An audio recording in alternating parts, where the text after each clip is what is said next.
Bonjour, merci de nous accueillir chez vous. Ici, c'est l'Église Passion, une église à Montréal qui aime et sert sa communauté à travers la prière, l'action sociale et l'amour de Jésus-Christ. Nous vous invitons à nous joindre à ce moment de célébration où nous allons louer et adorer le Seigneur et entendre sa parole. Sa parole qui nous fortifie et nous rend vainqueurs dans tous les obstacles que nous pouvons rencontrer. N'hésitez pas à nous écrire sur notre page Facebook si vous avez des questions ou des besoins de prière. Bon culte et soyez bénis.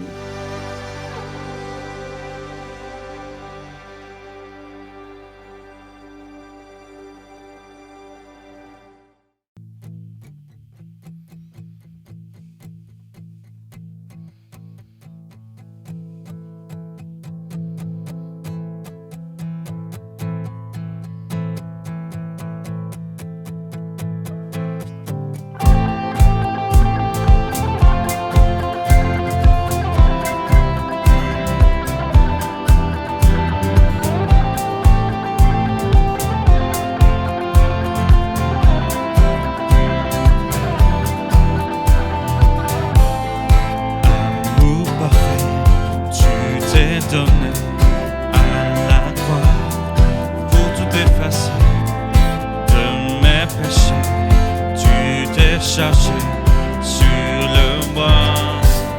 C'est par ta grâce seule que je suis pardonné. C'est par ta grâce seule que tu m'as racheté.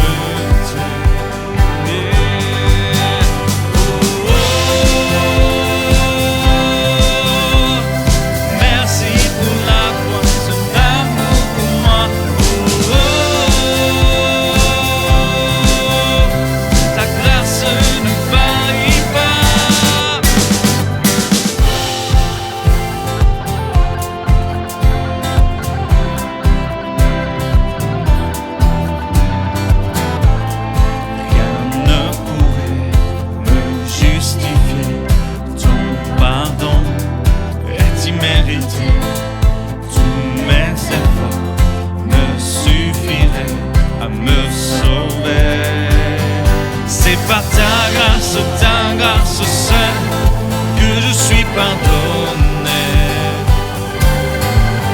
C'est par ta grâce seule que tu m'as racheté.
Justifie, ta grâce m'a franchi, ta grâce purifie, ta grâce m'offre la vie, ta grâce m'a sauvé, ta grâce a pardonné, ta grâce m'a comblé, ta grâce m'a libéré.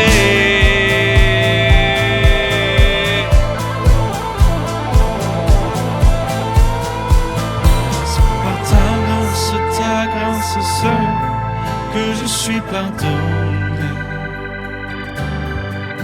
C'est par ta grâce seule que tu m'as racheté.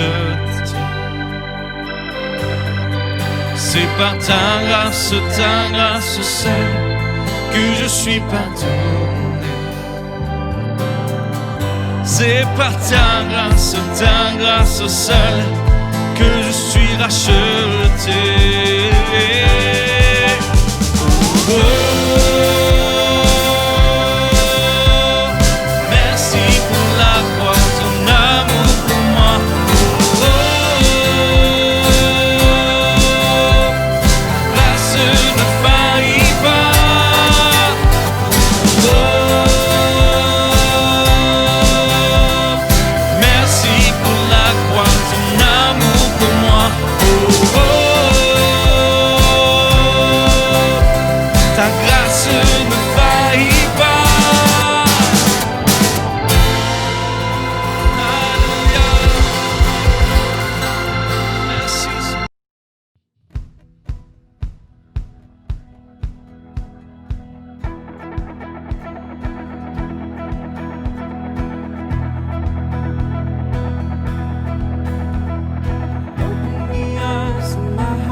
makes your fire fall down. There's no other name, the name that stands through the ages. There's no other name, there's no other name like yours, Jesus, like yours, Jesus. There's no other name, there's no other name like yours, Jesus, like yours, Jesus.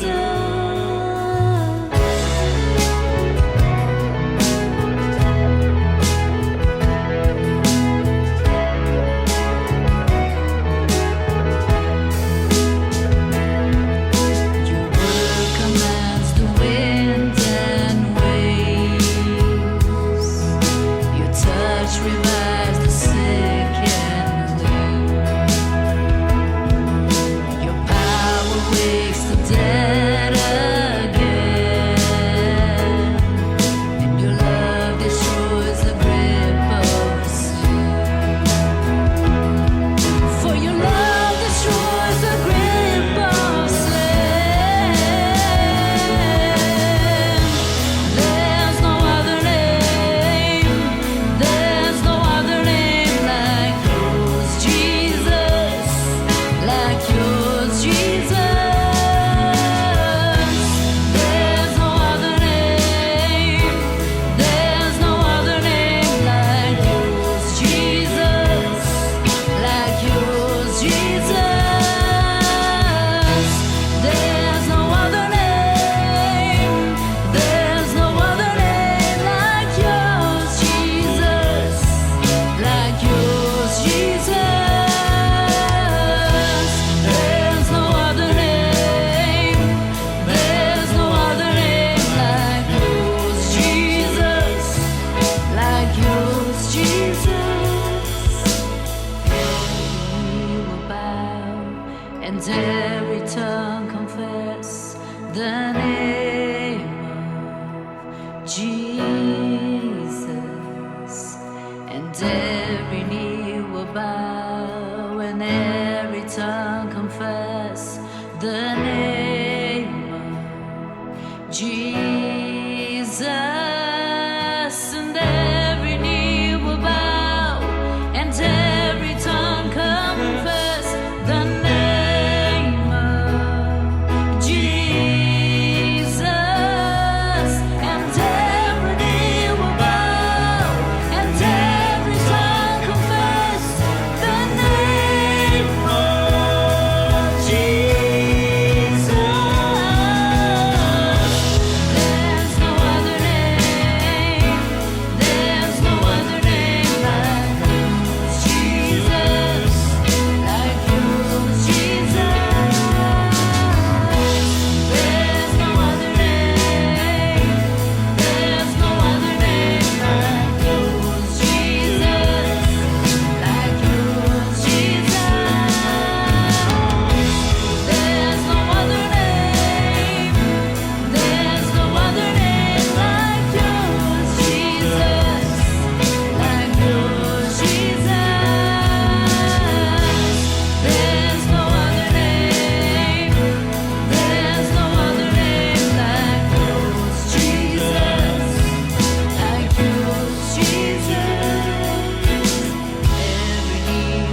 quelle joie de pouvoir être ensemble de nouveau ce dimanche, même si nous sommes on n'est pas en présentiel, mais on est loin, on est éloignés les uns des autres, donc, mais on est proche de cœur, j'en suis certain. Et puis je bénis Dieu de ce que nous pouvons, même à travers ces moyens, de pouvoir être chez vous pour pouvoir vivre et partager pleinement la vie que le Seigneur nous réserve, et puis de pouvoir s'encourager dans la parole de Dieu. En tous les cas, je rends grâce à Dieu vraiment pour toutes les possibilités d'échanges téléphoniques, textos qu'on a les uns avec les autres, et j'aimerais vraiment vous encourager à continuer, à persévérer pour que nous puissions, là où nous sommes, être dans la communion les uns des autres, et puis pouvoir nous encourager par les temps dans lesquels nous sommes. Donc, je suis très à l'écoute du Seigneur en permanence pour savoir quels sont les temps dans lesquels nous sommes et quelle doit être réellement l'attitude du chrétien dans le moment où nous sommes. C'est ça qui me préoccupe davantage, plus que le fait de savoir qu'est-ce qui doit y arriver, si on est attaqué ou pas, si c'est le diable ou pas, si les lois sont bonnes ou pas. Toutes ces questions-là, eh bien, sont importantes, certes, mais il me semble vraiment que nous sommes dans des temps en tant qu'enfants de Dieu. La question principale qui est devant nous, c'est comment, en tant qu'enfant de Dieu, je dois me positionner et je dois mener ma bataille. Quelle est ma bataille à moi? Et on est convaincu que ces temps-ci dans lesquels nous sommes, le meilleur endroit, la meilleure place dans laquelle on peut se trouver, vous et nous, c'est dans la place de la bataille, de pouvoir se trouver dans une place où on peut mener bataille ensemble, eh bien, pour que réellement la présence de Dieu puisse nous combler, la présence de Dieu puisse nous remplir, nous diriger, et que nous puissions, là où nous sommes, être, je dirais, à la place que Dieu veut que nous soyons, c'est ça ma préoccupation principale, c'est que je ne veux pas faillir devant le Seigneur par rapport au temps dans lequel nous sommes. Pour David, il est dit, il a servi l'Éternel pendant sa génération. Eh bien, dans la génération dans laquelle nous sommes, 2020, 2021, eh bien, c'est les générations, c'est les temps dans lesquels je souhaite pour moi-même, ma famille, pour chacun d'entre vous, eh bien, que ce soit des temps dans lesquels on puisse vraiment servir et glorifier et bénir le nom de l'Éternel. Juste quelques petites annonces. Donc, avant d'entrer dans le vif de mon message, bien, on a une grande joie, donc j'aimerais vraiment féliciter la famille de Henri et de Lydie, donc, pour le bébé qu'ils ont eu cette semaine. Donc, elle s'appelle Lara, elle est née. Papa, maman se portent très très bien, et puis Samuel, Annie aussi se portent très très bien, et j'aimerais vous dire aussi que le grand-papa que je suis et la grand-maman, donc Priscille, on se porte bien aussi. Donc je veux vraiment, je dirais, féliciter Henri, puis merci Seigneur à cet enfant qui vient non seulement dans notre famille, mais dans la famille de l'Église aussi. On prie pour que vraiment elle soit destinée, Lara soit destinée pour la gloire de Dieu et vraiment pour servir dans le champ de Dieu à sa gloire. Donc, qui fait que notre famille, on est dans la joie, eh bien, on est vraiment reconnaissant au Seigneur pour la grande bénédiction qu'il nous donne. Je profite aussi pour féliciter en France la famille Delpierre aussi pour cette même occasion, donc la joie qui unit nos deux familles. Donc au niveau des annonces, cette semaine, c'est une semaine de prière, une semaine dans laquelle on veut s'adonner aux prières, à la prière, on veut rester dans un état d'esprit de prière, et puis on veut vraiment combattre tous les soirs à 20h sur Zoom. On aura une possibilité de prier ensemble. Vous allez recevoir le lien, le link, et puis tous les soirs à 20h, pendant 45 minutes, 30 minutes, 45 minutes.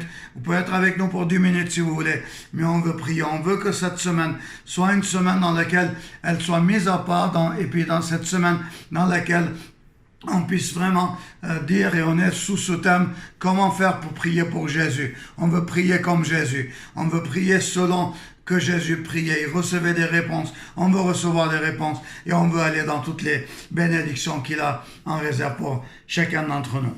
Donc, voilà, le thème de mon message aujourd'hui, c'est celui-là. ce qui, en tant que chrétien, va nous permettre de rester toujours éveillés, réveillés. Ce qui va nous permettre de pouvoir être combatifs, c'est quand on sait qui est notre Dieu. La différence, je dirais, qu'il peut y avoir juste entre la foi chrétienne que nous professons et toute autre forme de religion ou de croyance qu'il peut y avoir, c'est que nous sommes liés par un être vivant, un être puissant, un être permanent. Quelqu'un qui a une existence réelle d'éternité en éternité. Quelqu'un qui est proche de nous. Quelqu'un qui est avec nous. Quelqu'un qui a quelque chose à dire nous concernant. Quelqu'un pour qui on a une importance parce qu'on est sa création. Au-delà d'être sa création, on est ses rachetés. Il nous a rachetés par le sang de son Fils Jésus. Et il a des projets pour nous. La Bible nous dit que Dieu a des projets de paix et non de malheur pour chacun de ses enfants. Alors pour moi, c'est très important qu'on puisse s'arrêter dans ces moments-là devant le Seigneur. Dire, Seigneur, c'est quoi les projets que tu as pour moi? Mais au-delà de ça, de pouvoir dire, Seigneur, est-ce que dans les temps dans lesquels nous sommes, est-ce que toi tu as changé? Le monde a tellement changé, les circonstances ont changé, nous aussi on a changé, nos vies ont changé, nos manières de penser ont changé. On n'est pas aujourd'hui comme on l'était il y a 10 ans de ça. Les églises ont changé, tout a changé. Le monde du travail a changé, le monde des médias a changé.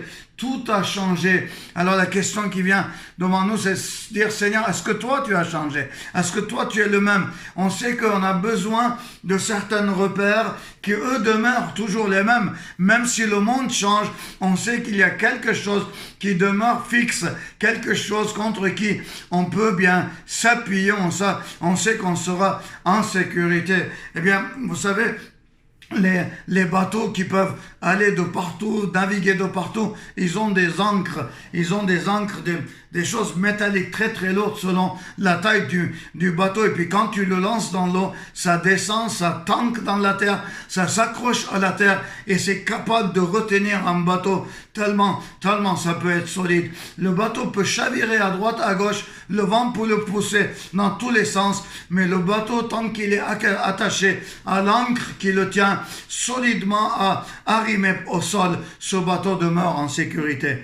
Eh bien aujourd'hui, j'ai eu vraiment à cœur de méditer sur notre Dieu, un Dieu qui ne change pas.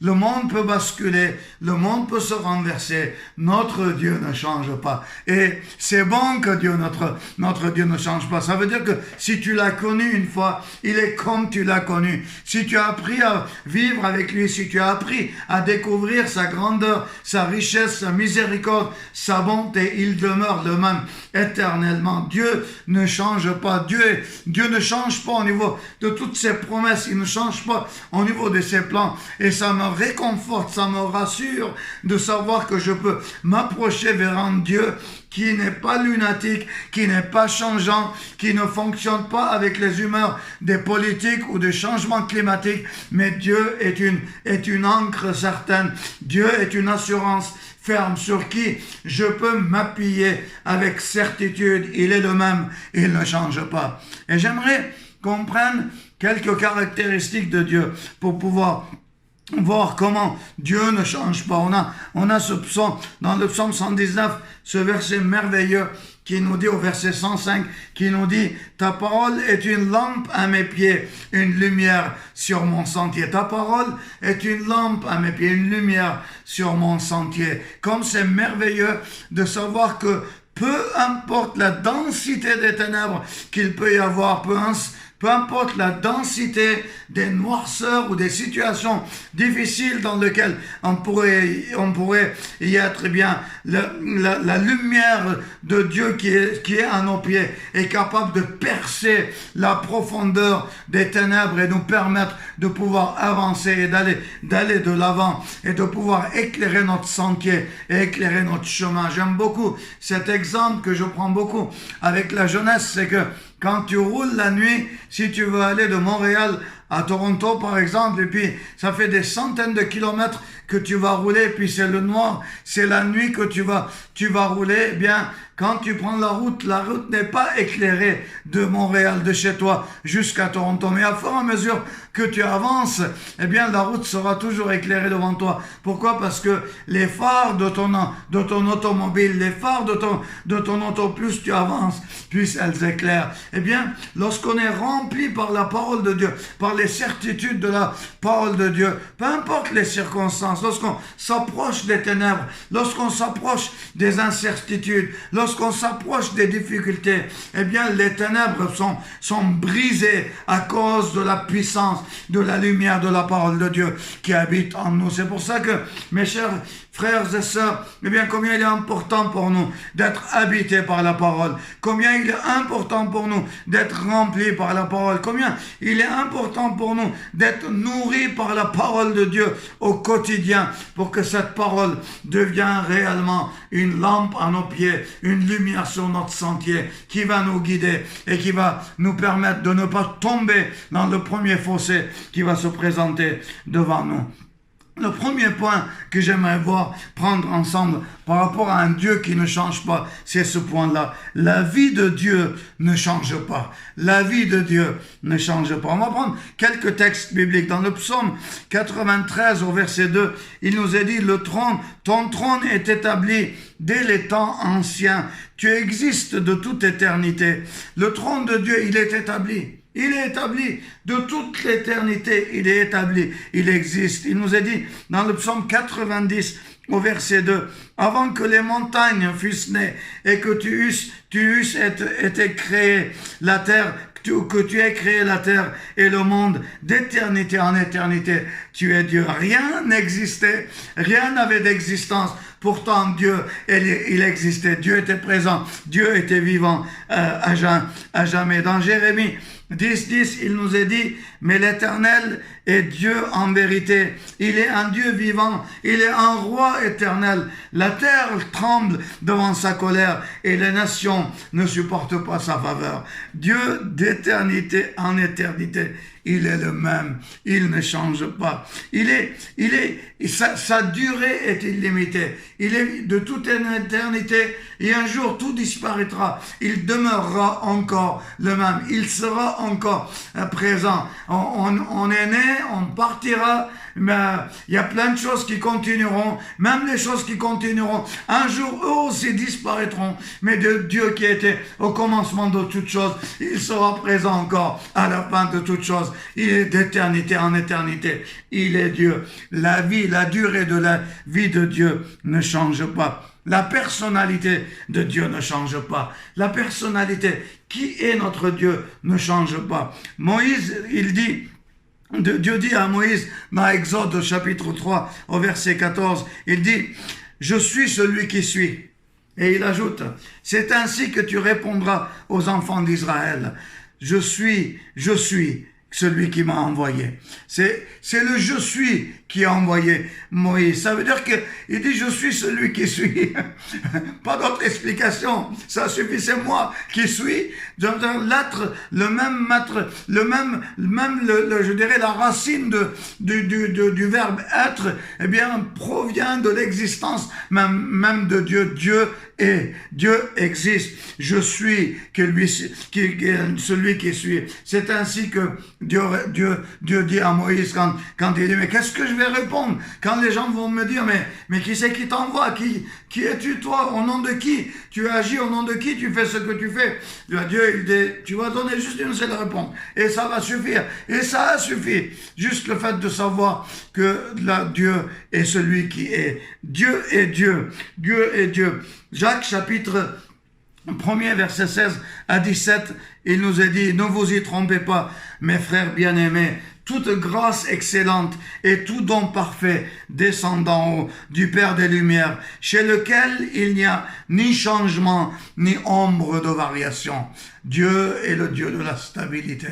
Dieu est le Dieu de la tranquillité. Dieu est le Dieu de paix. Et chez lui, il n'y a pas de variante. Imaginez comme c'est important pour nous, où on est dans ces temps-là, où il y a tellement de changements, tellement d'inconnus, tellement d'épreuves, tellement de choses où on ne sait pas c'est quoi les tenants et les aboutissements, et on ne sait même pas la racine des choses, on ne sait même pas comment les choses viennent et comment les choses viennent. Eh bien ici, il nous est dit, avant même que toute chose existe, avant tout, Dieu est Dieu, et la personnalité de Dieu ne change pas d'ombre de variation, il n'y a pas de variation. Souvent aujourd'hui, la plus grande, je dirais, sécurité des gens, c'est dans leur argent, c'est dans leurs investissements, et même dans les investissements, il y a de la variation. Ça monte, ça descend, et puis les gens, ils paniquent, certains ont des crises cardiaques selon les variations qu'il y a.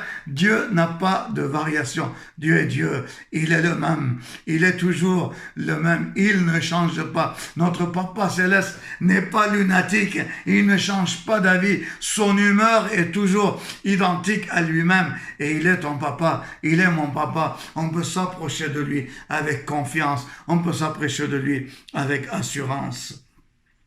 Eh bien, la vérité de Dieu ne change pas. C'est notre troisième point. La vérité de Dieu ne change pas. Dieu est le Dieu de la vérité.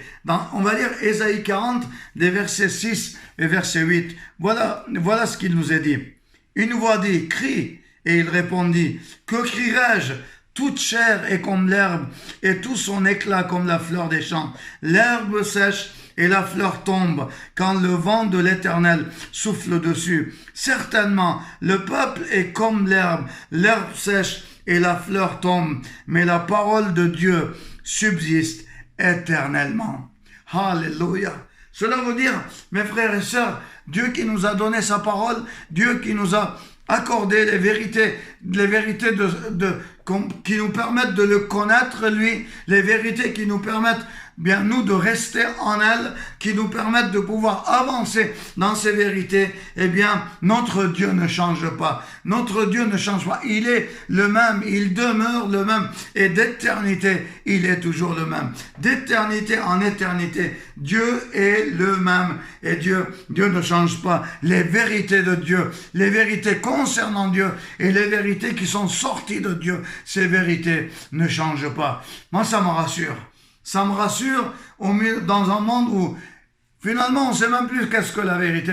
Chacun dit la sienne et puis thèse, antithèse, et puis en France on aurait dit foutaise. Le monde aujourd'hui se trouve dans une foutaise totale, dans une pagaille, dans une panique totale. Pourquoi? Parce que on ne sait même pas qu'est-ce qu'est la vérité. On ne sait même pas où est la vérité, qui dit la vérité. Concernant le vaccin, qui dit la vérité? Concernant le coronavirus, qui dit la vérité?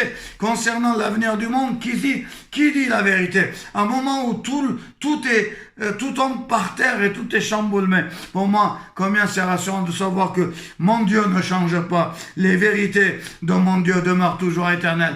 Je peux m'accrocher, comme une ancre solide qui ne va pas déraper, qui ne va pas faillir. Je peux m'appuyer dessus. Je sais que je serai dans la vérité. Je sais que je ne me tromperai pas. Je sais que je ne tomberai pas parce que je suis confronté dans les vérités de l'Évangile.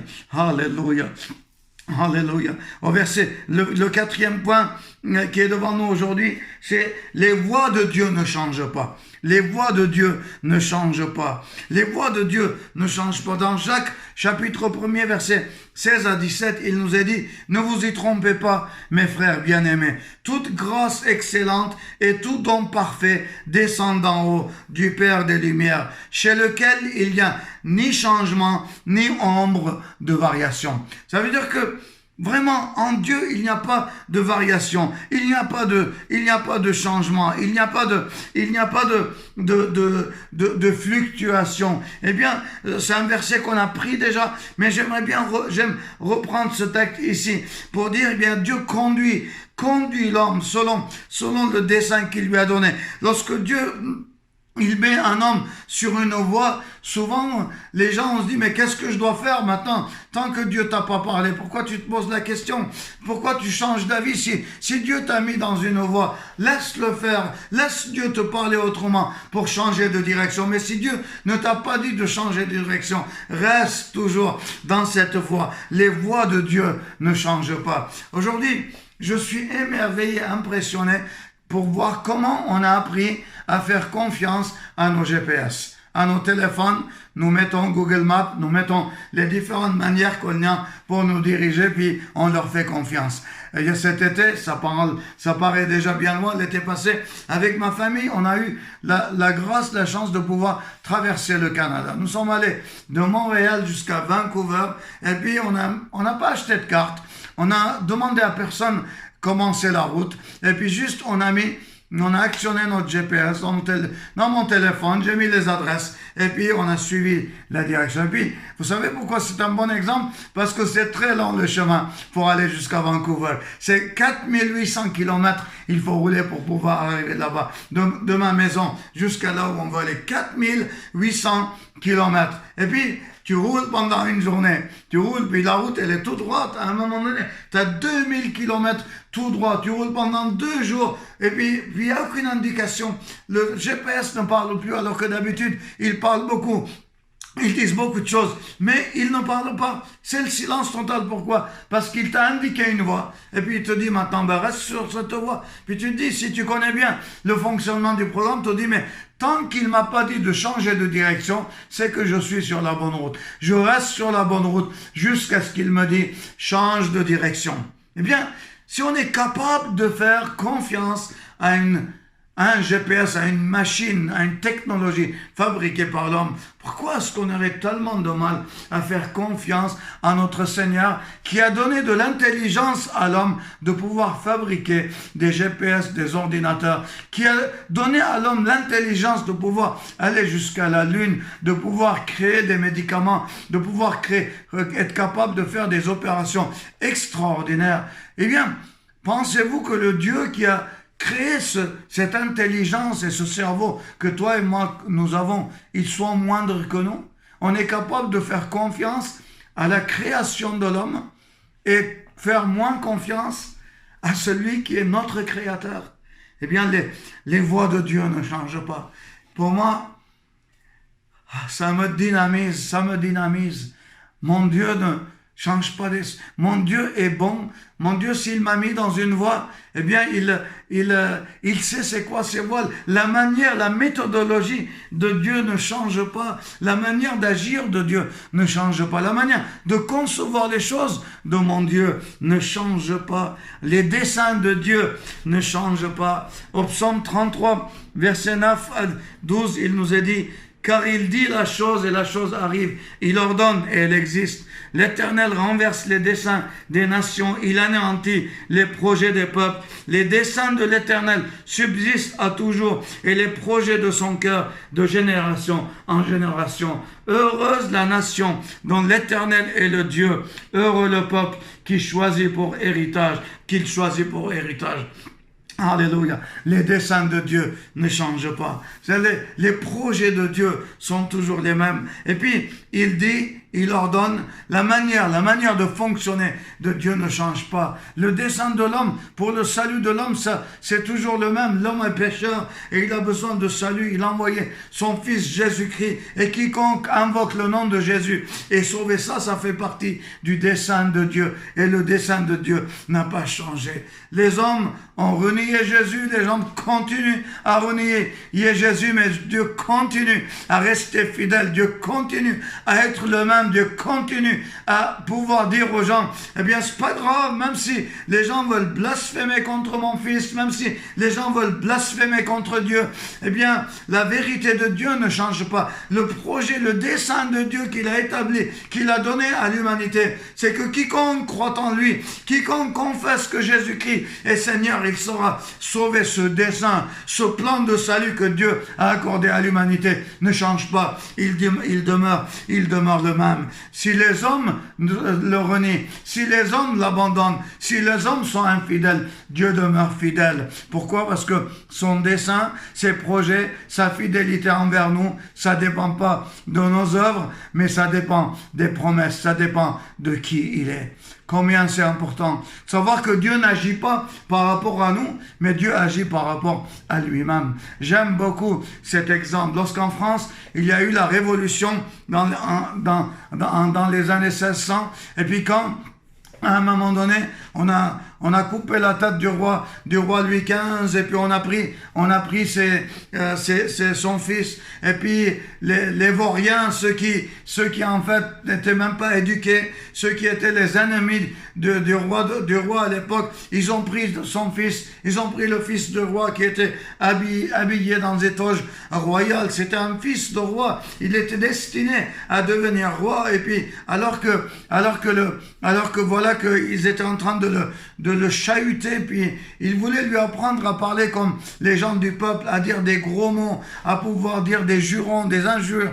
Puis à un moment donné, ce fils de roi se tourne vers tous ces gens-là et dit « Jamais je ne parlerai comme vous, jamais je n'agirai comme vous, parce que je suis né pour être roi et je parlerai comme un roi. » Waouh! Ça fait partie des livres de l'histoire de la France. Eh bien, le fils du roi savait qu'il était destiné à être roi. Donc du coup, il parlait comme un roi. Il agissait comme un roi parce qu'il connaissait sa destinée. Combien de fois nous les chrétiens, eh bien, on ignore qui est réellement notre Dieu. On sait, mais on n'agit pas selon la connaissance qu'on a de qui est notre Dieu. Quelle est la destinée que Dieu nous réserve pour chacun d'entre nous. On n'est pas fidèle pour nous-mêmes, on est fidèle pour lui-même à cause de qui il est lui et à cause des promesses que lui il a données pour chacun d'entre nous. Le dernier point, je terminerai mon message par ce point-là. Le Fils de Dieu ne change pas. Hébreux chapitre 13, verset 8, il nous a dit « Jésus-Christ est le même, hier, aujourd'hui et éternellement. » Alléluia.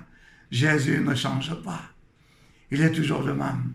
Il est toujours auprès de son Père Céleste. Il est toujours dans ce rôle d'intercession pour vous et moi. Il est toujours dans ce rôle de combat dans la prière pour vous et moi. Il est toujours dans cet état d'esprit d'intercession, de pouvoir porter nos fardeaux. Il est toujours le même en disant « Venez à moi, vous tous qui êtes fatigués et chargés, et je vous donnerai du repos. » Aujourd'hui, j'ai une expérience tellement extraordinaire juste avant d'enregistrer ce message pour notre culte.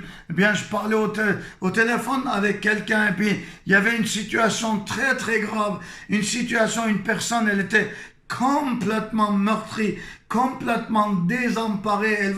Elle venait juste d'apprendre que son mari, ça faisait des années qu'il l'a trompée, puis elle était complètement ravagée par la douleur. Elle avait l'impression que le monde s'était écroulé et qu'elle n'avait plus aucune espérance.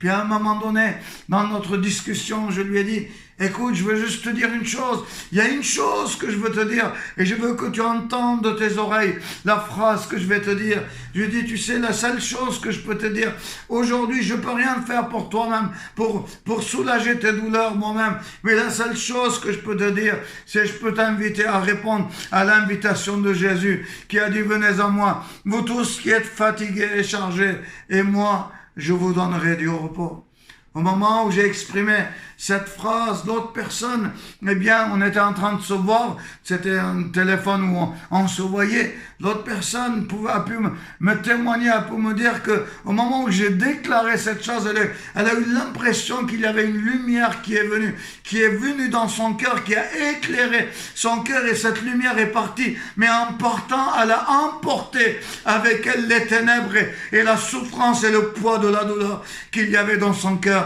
Et après, elle m'a dit « Pasteur, merci pour cette conversation. Voilà que je suis libre maintenant. » Alléluia. J'ai glorifié Jésus parce que Jésus ne change pas. Les promesses de Jésus ne changent pas. Elles sont toujours véritables. Et elles sont toujours d'actualité. Et elles sont toujours pour vous et moi. Jésus est le même hier, aujourd'hui et éternellement. Ses promesses sont les mêmes et il nous invite. Il t'invite, il m'invite à demeurer dans sa parole et à pouvoir lui faire confiance dans toutes les circonstances de nos vies. Mon frère, ma sœur, alors qu'on termine, on arrive à la fin de ce message, j'aimerais te poser la question. N'est-ce pas formidable, n'est-ce pas extraordinaire d'avoir un Dieu qui est stable, un Dieu qui est fidèle, un Dieu qui est le même hier, aujourd'hui et éternellement, un Dieu qui t'invite à pouvoir t'appuyer sur lui. Et celui qui s'appuie sur l'Éternel, celui qui fait confiance en l'Éternel, il ne marchera jamais dans la honte. Il ne marchera jamais dans la tristesse. Il ne marchera jamais dans la souffrance. Même les souffrances du chrétien, souvent, ce sont les bénédictions qui sont déguisées en souffrance. Il y a tellement de situations où tu as l'impression que tu es en difficulté, mais en fait, Dieu est en train de t'amener dans une bénédiction. Et cette difficulté n'est qu'un moyen pour l'Éternel, pour te permettre d'aller plus loin, pour que tu puisses être dans cette place de bénédiction qu'il a choisie pour toi. J'aimerais t'inviter à ce qu'on puisse prier ensemble. Père, je te rends grâce.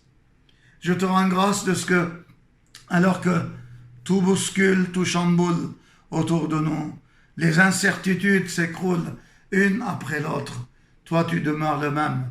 Nous pouvons espérer en toi et nous pouvons nous confier en toi. Et tes promesses demeurent les mêmes. Tes promesses et tes bénédictions ne dépendent pas des circonstances, mais dépendent de celui qui a exprimé ses promesses, dépendent de toi. Merci Père éternel. Merci pour ta puissance. Merci pour ta grâce. Et surtout, merci pour ton amour infaillible envers chacun d'entre nous. Bénis-nous, touche-nous aujourd'hui, chacun d'entre nous, là où nous nous trouvons. Et que ta grâce et que ta bénédiction nous renouvelle, nous fortifie, maintenant et à jamais. Au nom de Jésus, nous prions. Amen. Soyez bénis. Je vous invite à passer une excellente semaine dans le Seigneur. Et n'oubliez pas, joignez-nous pour pouvoir prier ensemble sur Zoom tous les soirs à 20h à l'heure de Montréal. Merci, à la semaine prochaine.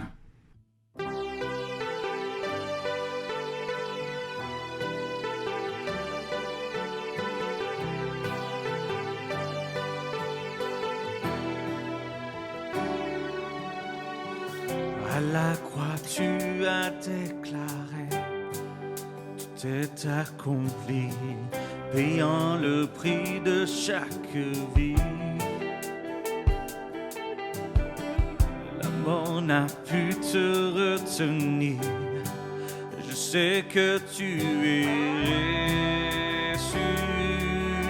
ressuscité, libéré, racheté. Délivré, pardonné, je vivrai désormais pour toi. Libéré, racheté, délivré, pardonné, je vivrai désormais pour toi.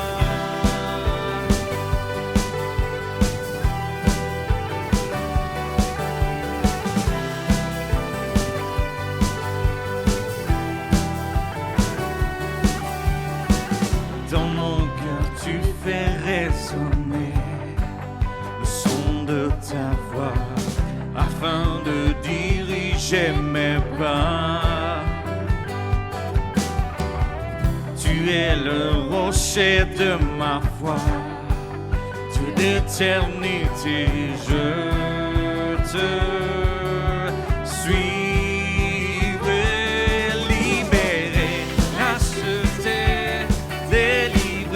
Pardonné, je vivrai désormais pour toi, maman. Libéré, racheté, délivré, pardonné, je vivrai désormais pour toi.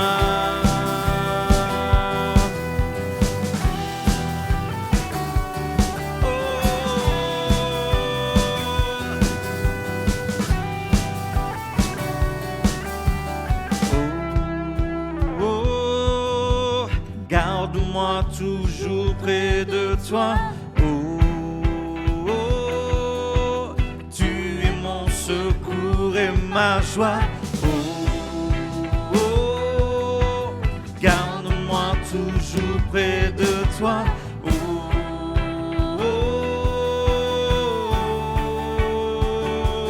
libéré, racheté, délivré, pardonné. Je vivrai